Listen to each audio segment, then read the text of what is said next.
નમસ્કાર વિદ્યાર્થી મિત્રો, ફરી એકવાર તમારું સ્વાગત છે અમારી આ યુટ્યુબ ચેનલમાં. તો મિત્રો, આજે આપણે વિડીયોમાં શું જોવાના છીએ? તો આજે આપણે વિડીયોમાં ગુજરાત માધ્યમિક અને ઉચ્ચતર માધ્યમિક શિક્ષણ બોર્ડ ગાંધીનગર દ્વારા જે મિત્રો આપણી એકમ કસોટી એટલે કે સામયિક મૂલ્યાંકન કસોટી લેવાની છે પ્રશ્ન બેંક, તેનું આપણે સોલ્યુશન લઈને આવી ચૂક્યા છીએ. તેમાં આપણો આજનો વિષય રહેશે ગુજરાતી વિષય રહેવાનો છે. ધોરણ રહેશે 10. તારીખ છે 9/1/2025 એટલે કે 9 જાન્યુઆરી. સમય રહેશે 1 કલાક અને કુલ ગુણ રહેશે 25 ગુણનું પેપર રહેશે. તો સાહેબ તમારે પૂરેપૂરું પેપર સોલ્યુશન જોવાનું રહેશે. ચેનલમાં નવા હો તો ચેનલને સબસ્ક્રાઈબ કરવાનું ભૂલતા નહીં. તો આપણે જોઈએ તો સોલ્યુશન વિભાગ એ છે. નીચે આપેલ જોડકા યોગ્ય રીતે જોડવાના રહેશે. તો આપણે જોડકા છે સાહિત્ય હવે આપણે જોડી દઈએ. તો વિભાગ એ છે અને વિભાગ બી. એક બાજુ કૃતિ આપેલી છે અને એક બાજુ લેખકો આપેલા છે. શું આપેલું છે? એક બાજુ કૃતિ છે એટલે કે કોણે લખેલી છે આપણે આમાં કહેવાનું હશે. તો પહેલું છે એમાં આપણે જોઈ તો ભૂખથી ભૂંડી ભીખ. તો ભૂખથી ભૂંડી ભીખ, તો એમાં આપણો જવાબ આવશે પન્નાલાલ પટેલ. શું જવાબ આવશે? પન્નાલાલ પટેલ આપણો જવાબ રહેશે. પછી છે એક બપોરે. તો એક બપોરેમાં આપણો જવાબ રહેશે રાવજી પટેલ. શું જવાબ આવશે? એક બપોરેમાં આપણો જવાબ રહેશે રાવજી પટેલ રહેશે. શું જવાબ આવશે? રાવજી પટેલ. હિમાલય એક સાહસ, તેમાં આપણો જવાબ રહેશે જવાહરલાલ નહેરુ. હિમાલય એક સાહસ, એમાં આપણો જવાબ શું રહેશે? જવાહરલાલ નહેરુ રહેશે. ત્રણેય કૃતિના લેખક છે ભૂખથી ભૂંડી ભીખ તો પન્નાલાલ પટેલ, એક બપોરે તો રાવજી પટેલ, અને હિમાલય એક પ્રવાસ તો જવાહરલાલ નહેરુ, જે આપણા પ્રધાનમંત્રી પણ રહી ચૂક્યા હતા, જે આપણે જોયું તો 3 ટર્મ સુધી પ્રધાનમંત્રી હતા. એમાં આપણે જોયું તો જો અહીંયા આન્સર આવી રીતે તમારે કરવાનો રહેશે. પહેલાનું પહેલા સાથે, બીજાનું બીજા સાથે, ત્રીજાનું સી સાથે, એમનો નોર્મલ છે. તો સાહિત્યના જવાબ તમે ટીક કરી લેજો. આગળના ક્વેશ્ચન જોઈ લે હવે. તો જોઈ તો બીજો વિભાગ છે વિભાગ એ અને વિભાગ બી. તો એક બાજુ કૃતિ છે ને એક બાજુ કૃતિનો પ્રકાર છે સાહિત્ય પ્રકાર. તો ચાંદલીઓ. તો ચાંદલીઓ એ શું છે? તો ચાંદલીઓ છે એ પ્રવાસ છે, લોકગીત છે. તો એમાં આપણો જવાબ આવશે ચાંદલીઓ છે એ લોકગીત છે. શું છે? લોકગીત. પછી છે બીજું વિરલ વિભૂતિ. તો વિરલ વિભૂતિ શું છે? તો વિરલ વિભૂતિ છે એ ચરિત્ર નિબંધ છે. શું છે? વિરલ વિભૂતિ છે એ ચરિત્ર નિબંધ છે. પછી છે એક બપોરે. તો એક બપોરે એ શું છે? તો એક બપોરે છે એ ઉર્મી ગીત રહેશે. શું રહેશે? ઉર્મી ગીત છે. પછી ચોથા નંબરનું છે ભૂખથી ભૂંડી ભીખ. તો એ છે શું છે? એમાં જવાબ આવશે નવલકથા ખંડ રહેશે. શું જવાબ આવશે? નવલકથા ખંડ. અને 5મા નંબરનું એ હિમાલય એક સાહસ. તો હિમાલય એક સાહસ, એમાં આપણો જવાબ રહેશે પ્રવાસ નિબંધ રહેશે. હિમાલય એક સાહસ એ પ્રવાસ રહેશે. ચાંદલીઓ છે એ લોકગીત છે. વિરલ વિભૂતિ છે ચરિત્ર નિબંધ છે. એક બપોરે છે ઉર્મી ગીત છે. ભૂખથી ભૂંડી ભીખ છે નવલકથા ખંડ. અને હિમાલય એક સાહસ પ્રવાસ રહેશે. તો સાહિત્ય તમારે પોઝ કરીને બધું આ ક્વેશ્ચનો વાંચી લેવાના રહેશે. સાહિત્ય જોઈ લો. ચેનલમાં ન હોય તો ચેનલને સબસ્ક્રાઈબ કરી લેજો. અને આપણે ટેલિગ્રામ અને વોટ્સઅપ ચેનલ લિંક તમને ડિસ્ક્રિપ્શનમાંથી મળી જશે, એને પણ તમે જોઈન કરી લેજો. પછી છે નીચે આવેલા પ્રશ્નોના 1-2 વાક્યોમાં ઉત્તર લખો. તો નીચે આપેલા પ્રશ્નોના તમારે 1-2 વાક્યમાં ઉત્તર લખવાના છે. તેના આપણે જવાબ જોઈ લઈએ. તો પહેલું છે કાળુ અને રાજુ ભૂંડામાં ભૂંડી બાબત કોને કહે છે? તો એનો ઉત્તર છે કાળુ અને રાજુ ભૂંડામાં ભૂંડી બાબત ભીખને કહે છે. કેને કહે છે? ભીખને કહે છે. બીજા નંબરનું છે ખેતરના શેઢે શું બન્યું હતું?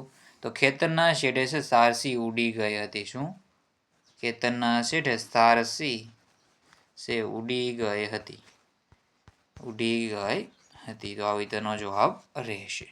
પછી છે ત્રીજા નંબરનું કવિ ભારવેલો અગ્નિ ઠારી દેવાનું કેમ કહે છે?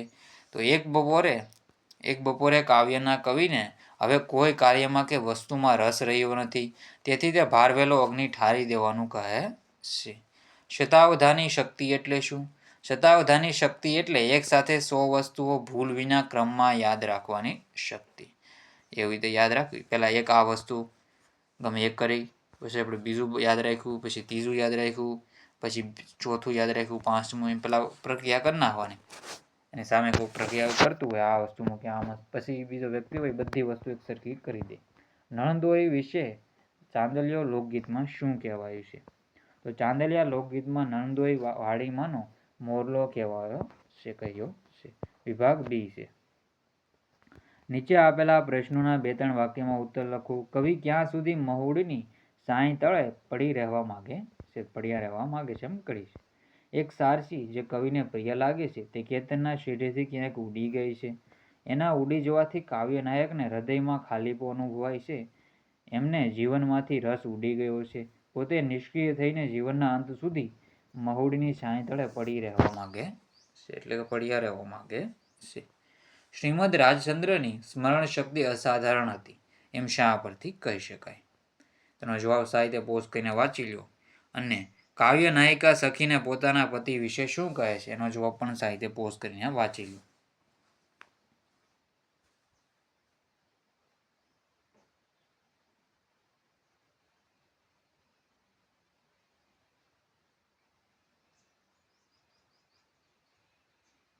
તો આનો જવાબ તમારે પોઝ કરીને સાહિત્ય વાંચી લેવા. પછી આપણે આગળનો ક્વેશ્ચન છે, ખોભણમાં પગ લપસ્યા છતાં લેખક કેવી રીતે બચ્યા? તો ખોભણમાં લેખકનો પગ લપસ્યો, પરંતુ 100 એકબીજા દોરડાની સાંકળથી સંકળાયેલા હતા. આથી આ દોરડાને તેમને જકડી રાખ્યા. પોતે ખોભણની એક બાજુએ વળગી રહ્યા, એટલે સૌએ મળીને એમને ખેંચી કાઢી. આ રીતે તેઓ બચી ગયા. મુરલી ઠાકોરનું આપણે જો આંગણું મોટું શા માટે લાગે છે? આંગણું છે એટલે કે આગળનો ભાગ. ખોરડું નાનું છે, બહાર મજાનું આંગણું છે. સૂર્યનો ઉજાસ ચારે બાજુ ફેલાય છે. કવિની ચેતના એ ઉજાસની ઝીલે છે. ચેતના સ્વયં વિસ્તાર પામે છે, તેથી ઓરડાની બહારનું આંગણું છે એ કવિ મોટું લાગે છે. નીચે આપેલા પ્રશ્ન સવિસ્તાર ઉત્તર લખો. ભૂખથી ભૂંડી ભીખ વાર્તાના આધારે કાળુનું પાત્ર લેખન કરો. તો માનવીની ભવાઈ નવલકથાના મુખ્ય 2 પાત્રો કાળુ અને રાજુ સપનિયા દુષ્કાળની કારમી પરિસ્થિતિમાં ટકવા ડેગડિયા આવ્યા છે. ખેડૂત કાળુ સ્વમાની અને ટેકીલો જીવ છે, પણ આ દુકાળે કાળુના સ્વમાન, ગુમાન અને આત્માને જાણે તહસ-મહસ કરી નાખ્યું હોય એવી રીતે તમે વાંચી લેજો. સાહિત્ય આ બધું તમારે પોઝ કરીને વાંચી લેવું. જવાબ સાહિત્ય વાંચી લેજો. પછી છે ગાંધીજીનો શ્રીમદ સાથેનો આધ્યાત્મિક સંબંધ સમજાવવાનો છે તમારે, તો આનો પણ પોઝ કરીને સાહિત્ય વાંચી લો. પછી છે લેખકે વર્ણવેલું હિમાલયનું સૌંદર્ય તમારા શબ્દોમાં લખો.